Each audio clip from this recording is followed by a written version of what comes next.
I worry sometimes that I'm using terminology that isn't helping.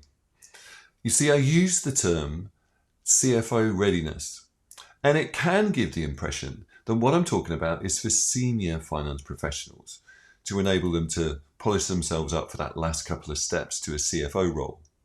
And it's not that.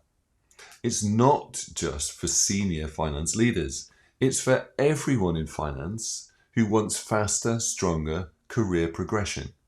And it's for everyone in finance who wants to see their work count more for the success of the business. In a couple of the blue chip companies that I've worked for, they used to use the term HIPOs, not hippos, HIPOs, high potential employees. They had talent management policies that identified individuals with high potential. And those people were put on special training programs and given mentors and supervisors. I'm worried that when I talk about CFO readiness, it sounds a bit like that, like I'm saying, hey, if you're a high potential finance professional, get on a CFO readiness program. But there are two reasons why I don't mean that. Firstly, you all have potential. Identifying potential is a very subjective thing. In one of those blue chip companies I worked for, I was on the borderline of the official HIPO program. In the other, I was passed over completely. And you know, we've all seen teenage soccer stars, apparently full of potential, and then they fade away. And yet players like Jamie Vardy and Ricky Lambert were many years into their careers before they were ready for their international debut. You all have potential. Potential should not be something to concern ourselves with. Take it as a fact. You have potential. The most important thing is that you develop yourself and grow in the things that make the difference.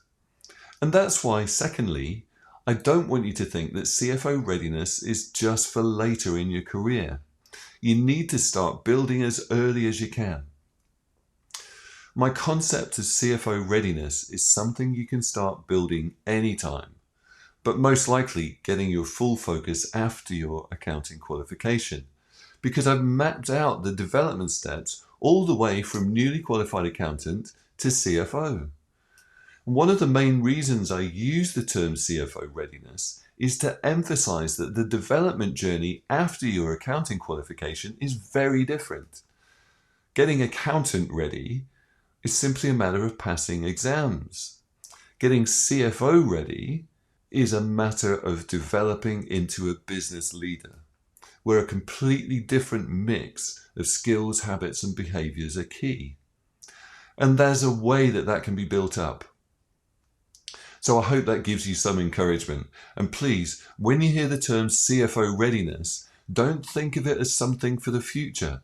Think, hey, I'm not in the accountant readiness phase of my career anymore. I'm in the CFO readiness phase. And if you're in the CFO readiness phase of your career, this is where I can help you. So just keep following me for more about that. See you soon.